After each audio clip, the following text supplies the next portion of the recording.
할렐루야! 오늘도 살아계신 예수님께서 이 방송을 시청하는 여러분에게 은혜와 사랑을 부어주시기를 간절히 바랍니다. 오늘 말씀은 요한복음 1장 24절에서 27절의 말씀입니다. 그들은 바리새인들이 보낸 자라. 또 물어 이르되 내가 만일 그리스도도 아니요 엘리야도 아니요 그 선지자도 아닐진데 어찌하여 세례를 베푸느냐. 요한이 대답하되 나는 물로 세례를 베풀거니와 너희 가운데 너희가 알지 못하는 한 사람이 섰으니 곧 내 뒤에 오시는 그이라. 나는 그의 신발끈을 풀기도 감당하지 못하겠노라 하더라. 오늘 말씀은 제사장들이 요한에게 찾아와서 내가 그리스도도 아닌데 어찌하여 세례를 베푸느냐라고 하는 질문에 대해서 세례 요한은 나는 단지 물로 세례를 베푼다 라고 대답을 하면서 자신과 예수님을 비교하는 말씀입니다. 제사장들 입장에서는 죄를 지으면 백성들이 제물을 가지고 자신들에게 와야 하는데 그래서 속죄제를 드려야 하는 것입니다. 그런데 백성들이 제사장에게 오지 않고 세례 요한에게 와서 죄사함의 물세례를 받으니까 제사장들 입장에서 보면 세례 요한이 굉장히 자신들과 경쟁 구도가 되는 것입니다.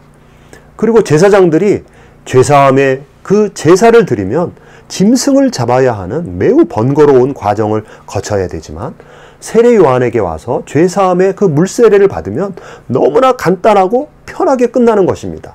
그러니까 백성들 입장에서도 제사장에게 가는 것보다 세례 요한에게 가는 것이 훨씬 편하기 때문에 세례 요한에게 더 많은 사람들이 몰려드는 것입니다. 이런 현상에 대해서 그 당시 제사장들과 바리새인들은 굉장히 기분이 나쁘고 위기의식을 느꼈던 것입니다. 그래서 세례 요한에게 와서 당신이 그리스도도 아닌데 왜 물세례를 주느냐고 지금 따지고 있는 것입니다. 그런데 여러분, 세례 요한이 물세례를 주고 많은 백성들이 세례 요한에게 몰렸던 것은 하나님의 큰 섭리가 있었던 것입니다. 이제 예수님이 세상 죄를 지고 가는 어린 양으로 이 세상에 내려오셨습니다.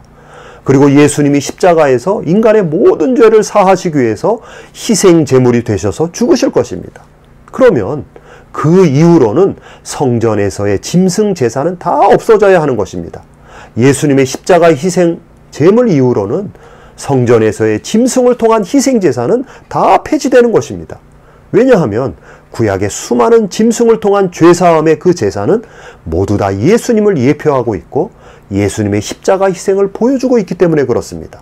한마디로 구약의 짐승을 통한 희생 제사는 예수님의 그림자입니다. 그런데 이제 그 그림자의 실체가 오셨습니다. 그리고 그 실체 되시는 예수님이 친히 어린 양이 되셔서 인간의 모든 죄를 단번에 다 속해 주실 것입니다. 그러면 더 이상 구약의 짐승을 통한 죄사함의 제사는 필요 없게 되는 것입니다. 이 짐승의 죄사함의 제사는 이 지구상에서 영원히 사라져야 하는 것입니다.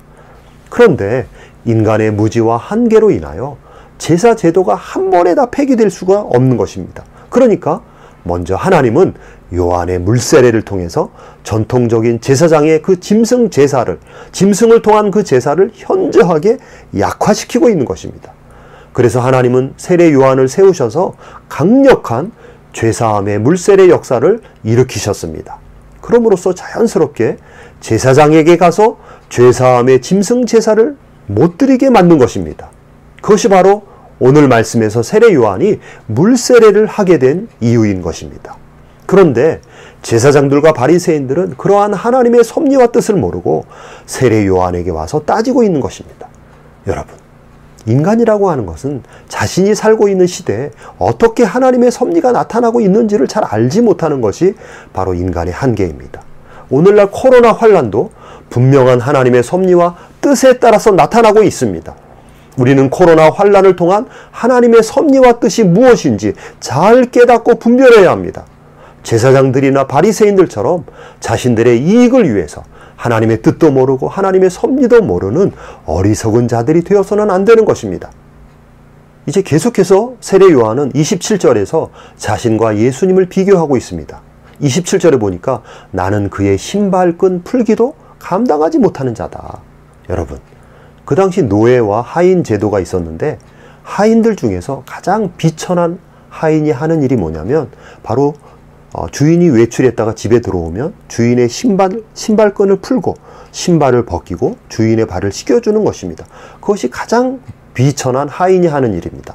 그런데 세례 요한은 예수님과 자신과 비교했을 때 자신은 예수님의 신발을 벗겨드리는 그 하인보다 더 못한 자신이라고 말하고 있는 것입니다. 이 고백은 그만큼 예수님이 큰 분임을 알려주는 것입니다. 여러분, 예수님이 얼마나 크시냐면 예수님은 삼위일체 하나님으로 우주와 만물을 창조하신 분입니다. 그런데 그분이 나의 죄를 위해 대신 죽으신 분입니다. 다시 말해서 크기로 따지면 우주보다 크시고 그 사랑과 은혜의 깊이로는 측량할 수 없이 깊으신 분이 바로 예수님이신 것입니다. 그러므로 인간은 진짜 그분의 신성과 인격 앞에 예수님의 신발끈을 만지기에도 벅찬 존재가 되는 것입니다. 세례 요한은 정확하게 그런 예수님을 인정하고 있는 것입니다. 하나님이 세례 요한에게 계시의 영을 부어주셨기 때문에 인간이 도저히 깨달을 수 없는 그 예수님에 대한 깊이를 요한은 깨닫고 고백하고 있는 것입니다. 그런데 여러분들도 예수님에 대해서 계시의 영이 부어진 자들입니다. 예수님이 우주를 창조하시고 우주보다 크시다라는 것을 여러분도 알고 있습니다. 그리고 그 크신 분이 나의 죄를 씻어주시려고 친히 사람으로 오셔서 내 대신 십자가에 달리신 분임을 또한 저와 여러분은 알고 있습니다. 그분의 사랑과 은혜의 깊이는 측량할 수 없는 것입니다. 우리는 오늘도 바로 그런 예수님에 대해서 그 말씀을 듣고 있지 않습니까? 다시 말해서 저와 여러분은 얼마나 예수 계시가 열린 자들인지 모르는 것입니다. 그러므로 우리 역시 세례 요한처럼 나는 당신의 신발끈을 만지는 것도 벅찬 존재입니다 라고 고백해야 하는 것입니다. 그런데 바로 그렇게 크시고 높으신 분이 여러분을 사랑하십니다. 여러분을 위해서 대신 희생의 죽음을 맞이하신 분이십니다. 측량할 수 없이 높으신 분이 여러분에게 엄청난 은혜와 사랑을 부어주셨습니다. 그 예수님의 사랑과 은혜가 오늘도 여러분을 감싸고 있습니다. 우리는 오늘 이 말씀을 통해서 그분의 위대하심과 그분의 크신 사랑의 숨결을 다시 한번 느끼는 저와 여러분이 되기를 간절히 바랍니다. 그러므로 세례 요한처럼 예수님에 대한 위대한 고백이 터져 나오기를 간절히 바랍니다. 아멘.